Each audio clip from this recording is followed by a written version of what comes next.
Pa-PM po ng rate please. Silang dalawa po sana magkatabi. Kaya po ba? Okay po. I'll do my best po ma'am. So dito makikita nga natin sa pangalawang picture ay napakalabo talaga.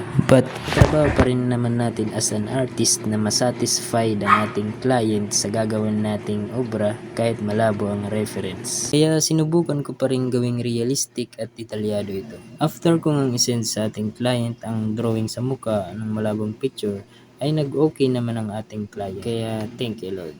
Dito ay nag-down payment na nga ang ating client ng 50% sa rate na ating ibinigay. By the way, ang size nga pala na napagkasunduan namin ng ating client ay A3 size na vellum board. At nag-send na nga ang ating client ng kanyang balance.